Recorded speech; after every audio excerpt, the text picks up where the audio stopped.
Well, ladies and gentlemen, KRS is officially back for 2015.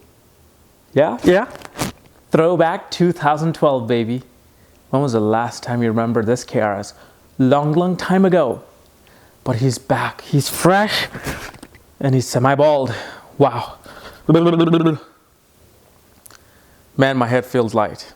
So, my people, my folks, today we're going to embark on a special video again, and we're going to continue on our Sastabisha Nakshatra Pada 3 and Pada 4 on Monday and Tuesday. Okay? But today we're going to talk about this one yoga. I have talked about it before. I've mentioned it many times, but seems like I never made a video on it. And I'm like, wow, I should have made a video on it a long time ago. Okay? And this particular yoga is known as Paap Kartari yoga. What does this mean? First of all, for all those white people and black people and Chinese people, Russians, North Koreans, South Koreans, Mediterraneans, what is a yoga? Yoga is simply a combination of planets. Certain combination of planets in a horoscope create this thing called yoga. Okay? And those yoga bring a certain circumstance, certain situations in our life. And these yogas activate themselves during the time period, whether major period, sub-period, sub-period of planets, which is known as Mahadashas, Antradashas, Priyantradashas. And before we get started, if you don't know if you have Paap Kartari yoga in your horoscope, if your ascendant or any kind of a house or planets is being hemmed by two malefics, for that check out the links here and check out my full astrological report, including my books Astrology, Conjunction, and Aspects of the Speed of Light, including my new magazine on destiny and careers at this link here. But what is Paap Kartari yoga? Kartari means a scissor, okay? Paap means a sin of scissors. I don't know if that makes any sense. Sin scissors. Sounds like Sin City, like a movie.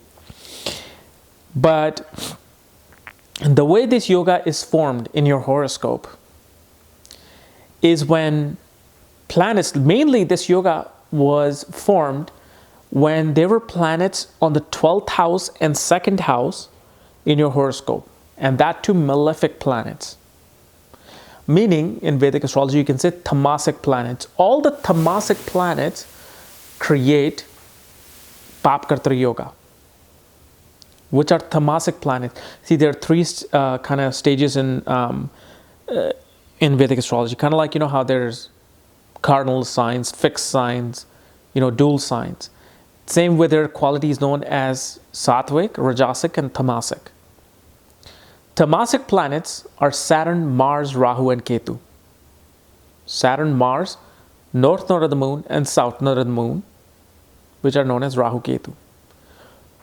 So anytime these four planets are sitting 12th house and the 2nd house, what's happening is they're hemming the ascendant.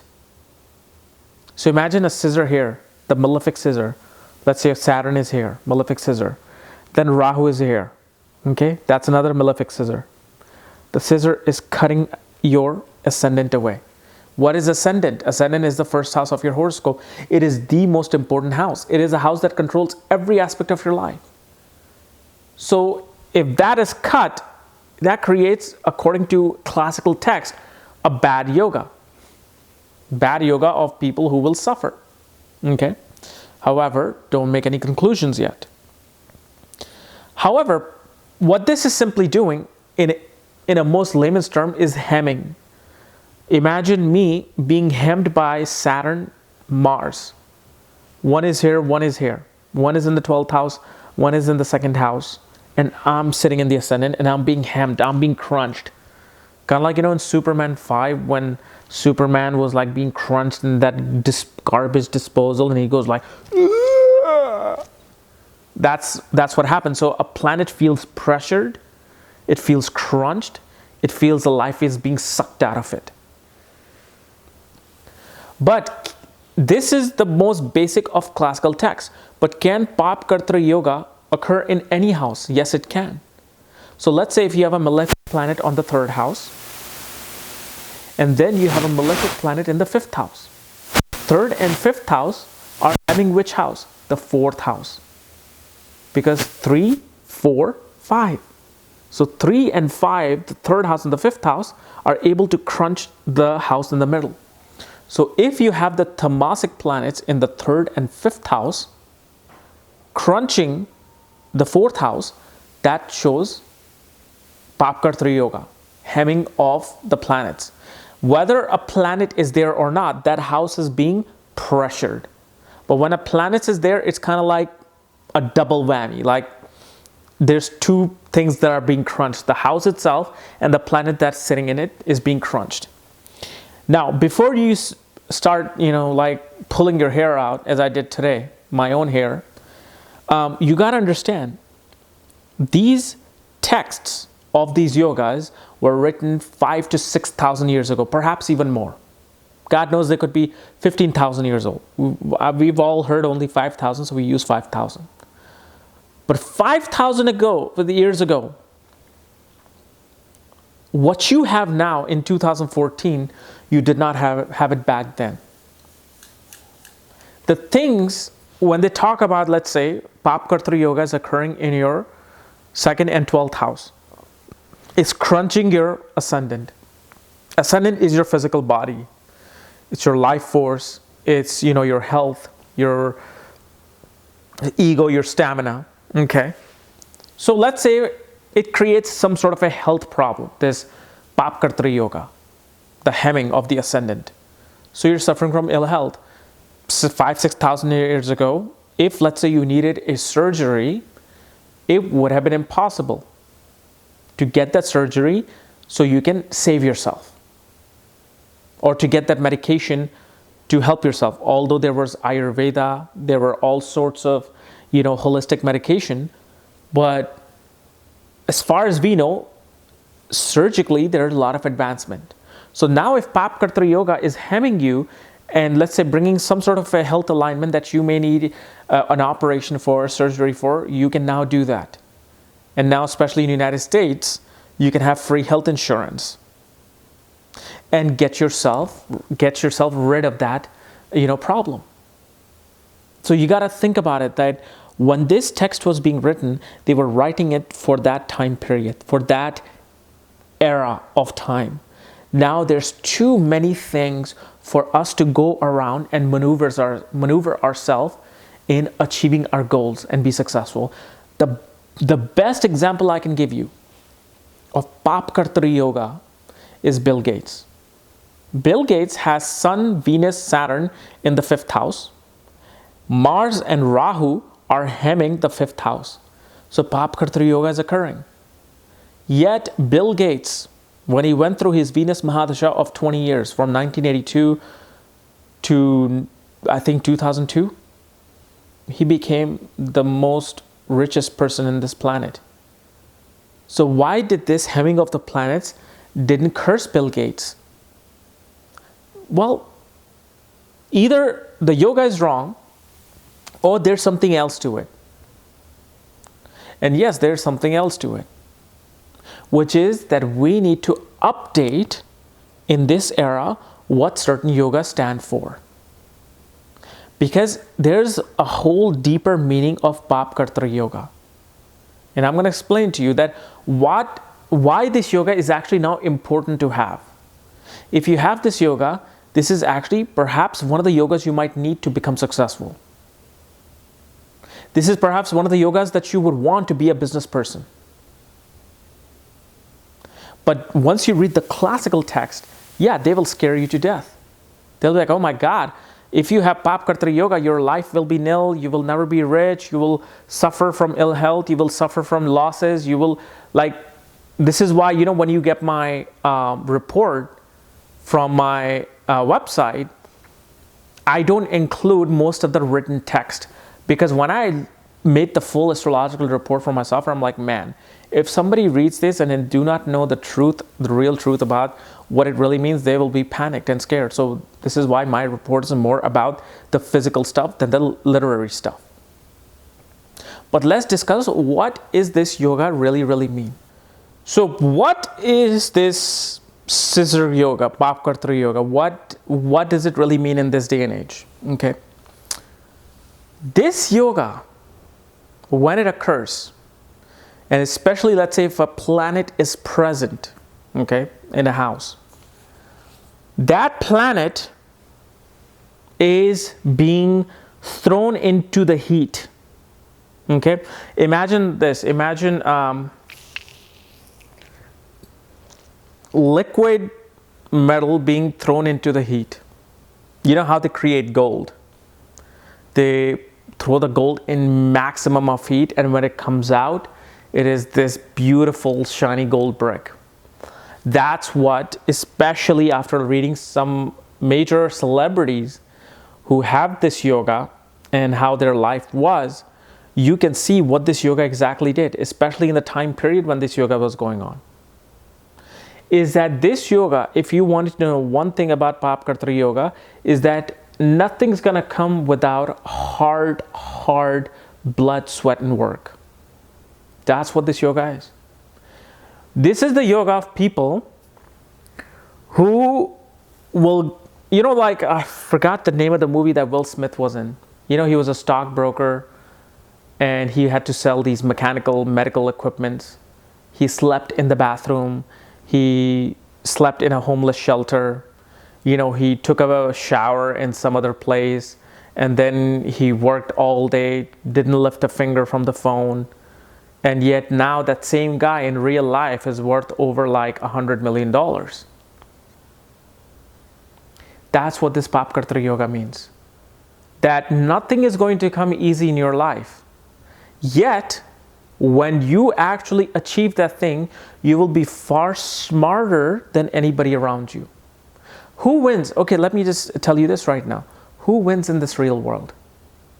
Let's say if I had a power and I picked a daddy's princess who always had whatever she needs, whatever she wanted, and I put her in Harlem, in New York, and say, okay, go out and make me $1 right now. You have 2 hours. 2 hours is enough. Go make me just $1.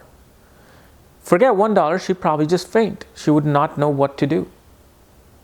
Now, if you pick a street smart guy who has grown up in the harshest of conditions, who has seen blood and, you know, bullets and robberies and whatnot, every day is a challenge. If you tell this person, hey, you got 2 hours, make me $1. Now this person will be like, hey, what is in it for me if I make $1 for you? Well, if you make me $1, I'll give you $100. Next thing you know, the same person is going to be bringing $200 within 2 hours because he's street smart. He has gone through so much. He knows exactly how to be smart enough to maneuver around in the harshest of places. That's what Paap Kartari yoga does. It puts you through this such a grind that when you come out of this in your adulthood, whether it's your teens, 20s, 30s, even 40s, you are pretty much a master of the real world. You are like, man, I've been through this. Let's do this. Whatever it is, I can do it. If I've been through this much, I'm pretty sure I can do this much. So what does this show you, this mentality? Paap Kartari yoga is a yoga of literally billionaires and millionaires, entrepreneurs who have gone through the most rigorous of life and who have gone through some of the harshest things in their life to achieve their goal. Like even if you look at Steve Jobs, he has Saturn in the 3rd house, Ketu in the 5th house, his 4th house is being hemmed. He was adopted from the beginning. He didn't have a love of his real mother. You know, he got love from totally different family, harshest positions in the world. He went through a lot of turmoil within himself to really be that street smart guy. I know I should have made a list, but I've known at least 7 or 8 really. Marlon Brando is another one. Marlon Brando, the greatest actor of the era of the 80s, 60s, 70s, has Paap Kartari yoga, where there's a malefic planet in the 12th house, malefic planet in the 2nd house, and it's hemming his Jupiter, I think, in the ascendant. So he never finished his school. I think he left school in 10th grade to pursue acting. But yet what he lacked of, he gained it into the other realm, into the completely opposite realm. So Jupiter was crunched. His Jupiter was feeling this pressure. I don't want to study. I don't want to learn higher philosophy. I don't want to do this. Get me out of here. That's what his Jupiter was doing to him. So he went completely opposite of Jupiter. And if you look at his roles were always this tough guy, played the mafia in Godfather, played a killer, played all kinds of role who are completely opposite. Like he was the antagonist most of the time.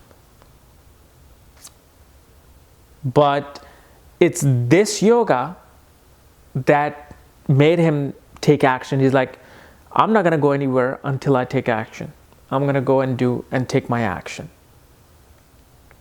So that's what it does. And let's say there's a difference too. There's a difference between malefic planets being hemmed versus positive planets being hemmed. Okay? So that's another example I'll give you. Let's say if you have Mars in the ascendant. Mars is in the sign of Cancer. You have Saturn on one side, Rahu on one side. What is it doing? It's crunching this Mars. What is Mars? Our willpower, our strength, our discipline, And when it crunches, Mars is going to have to exert this energy outwards. So this is the person you can see might end up in a gang, might do drugs, might go into, criminal activities. So a malefic planet will exert it outwards, might want to hurt other people, might want to hurt the other person to get this hemming out, this frustration out. But let's say in the same scenario, you have Moon in the sign of Cancer in the ascendant. It's a Cancer ascendant. And then you have Rahu in the 2nd house, Saturn in the 12th house. What is it doing? The mind is being hemmed. But what will happen when benefic soft planets get hemmed by 2 malefic planets? Then they go inwards. These people will hurt themselves. They'll become suicidal. They would not want to progress their life. They'll just sit, become lazy, lethargic. They'll just be depressed. They will blame everything else and just not wanting to, blame the biggest thing, which is themselves. So if it's a soft planet like Mercury, Venus, Jupiter, they will go within to hurt themselves. If it's malefic planets like Mars and Saturn or even Sun, they might exert it outwards. Like if Sun is not a malefic planet. It's a mild malefic. But Sun is a sattvic planet. It comes in the highest of forms, highest of spiritual forms. But what happens when Sun is being hemmed by malefics? This is what creates overexertion of ego. Because remember, now Sun does not want to look inside. Sun will be like, these are the people who will try to dominate you. They're the ones who will try to show off what they don't have. They might take on credit cards debt to buy nice watches and bracelets and get the fancy card just so people can see, yes, see, I achieved something, even though they're completely empty within. The bank account is nil, but they have to show that ego that, look, I am achieving something. So that becomes, this internal, external battle. So that's something that happens with hemming. So if a planet is being hemmed, if it's a natural benefic planet, then it will hurt itself. If it's a malefic planet like Mars or Saturn being hemmed, then it's going to be the fact that they will try to hurt other person and damage things externally to get the frustration out of this yoga. But let's say if this yoga is occurring, 2 malefic planets on 12th and 2nd from any house, yet the house itself is being, hemmed. That is the same thing. You will feel a lot of pressure. You want to run away from that house. That's what happens. So let's say if your 3rd house has a malefic planet, 5th house has a malefic planet, or we should say tamasic planets, then the 4th house will be a place where you just feel agitated. These are the people who like to be outside. They want to work, they want to travel, they want to simply be outside. They do not want to deal with the pressures of the home. Same thing happens, 6th house and 8th house being hemmed by malefics. 7th house, even though if it doesn't have a planet, this person just feels agitated in relationships. They're like, oh my God, I feel like I'm in a prison. And in a way, 7th house is a prison. Because once you're married, you're bounded by a lot of rules. You can't just do things that you used to do when you're single. That means now you have certain handcuffs in your hands. So obviously 7th house obviously becomes a bit of a prison. But when it's hemmed, it's like prison on hellfire. That's what this is. But even if these two negative planets are hemming a certain house, the one way a person may not feel such a hemming is if a benefic planet aspects that house or a planet. So let's say Jupiter is in the ascendant, you have Mars in the 6th house, Rahu in the 8th house, meaning 7th house is being hemmed. But if Jupiter aspects it, then it nullifies the effect of Paap Kartari yoga by 50 to 60%. So yeah, they might have their regular marriage ups and downs, but they'll be happy with it. They'll be happy. So anytime a benefic planet aspects a house or a planet that is being hemmed in Paap Kartari yoga, that planet is saved. But just remember, even if you don't have a positive aspect on your planet, you are a person who's destined to revolutionize something and change something. You are going to be one of those examples of rag to riches type people who just went through the harshest things and came out to be the president of the United States. Kind of like Abraham Lincoln, who studied under the street lights, and next thing you know, he's a lawyer and then he's a president of the United States. This is the kind of story you're here to make. So instead of reading about it and saying everything is nil, no, look at it from a practical view, because I looked at it from a practical view. I looked at charts of politicians, historians and actors and technical geniuses who have had this, and they went on to be in history book legends. Pretty much you can say legends are born with this kind of a yoga. Now, one of the other ways you have to realize that this yoga, this Paap Kartari yoga, will nullify itself is, remember, the number one rule in Vedic astrology is to never judge the chart by itself. You have to look at the divisional chart. So let's say if your 7th house is being hemmed by malefic planet, you got Rahu in the 6th house, Saturn in the 8th house, and then they're hemming the 7th house. Regardless of there's a planet or not. We can even say there's Venus in the 7th house. So both the 7th house and the planet Venus are being hemmed by 2 malefics. Is that the end all and be all of the 7th house? No. Because then you're going to have to adjust the divisional chart known as Namansha chart, the D9 chart. And if the D9 chart is beautifully placed, all the planets are there showing their, showing like a good steady growth to the marriage. All this is doing now, because your birth chart has this negative yoga, but the Namansha chart has a lot of positive things. All this does is simply delays the marriage. That's all.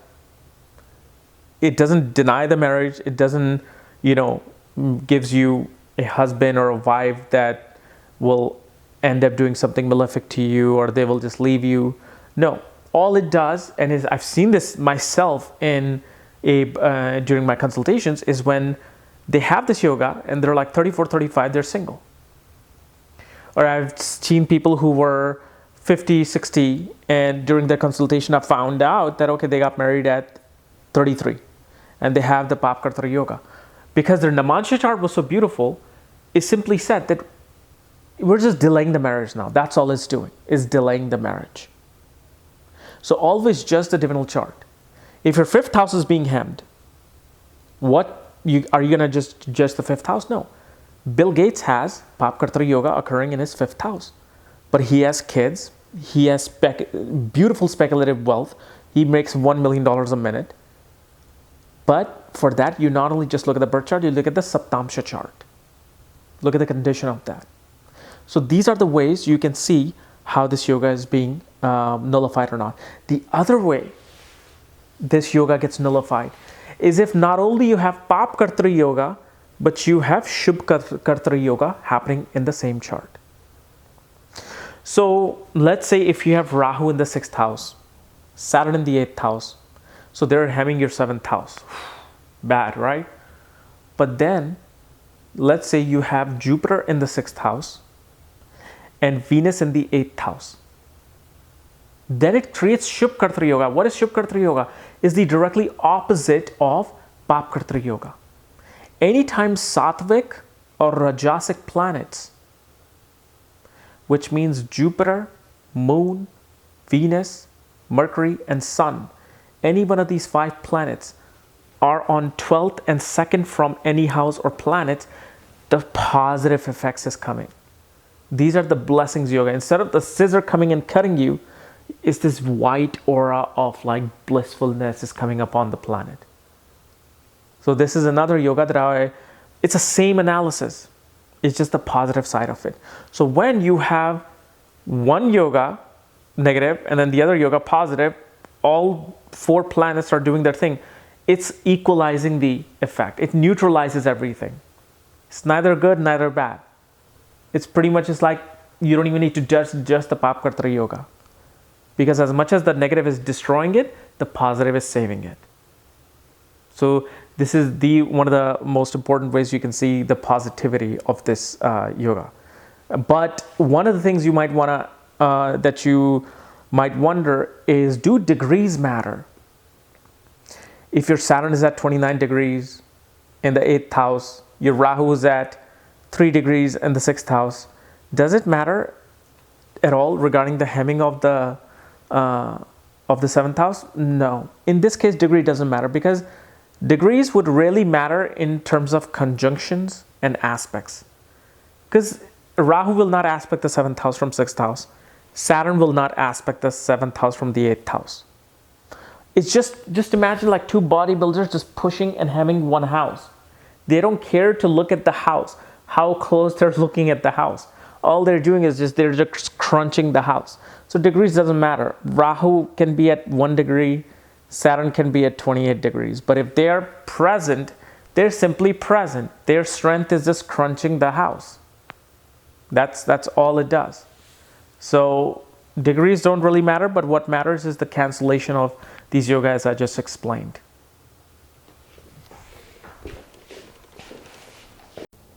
But you gotta always remember that overall effect of this thing is that Bill Gates was working 24 hours a day. He barely slept one time.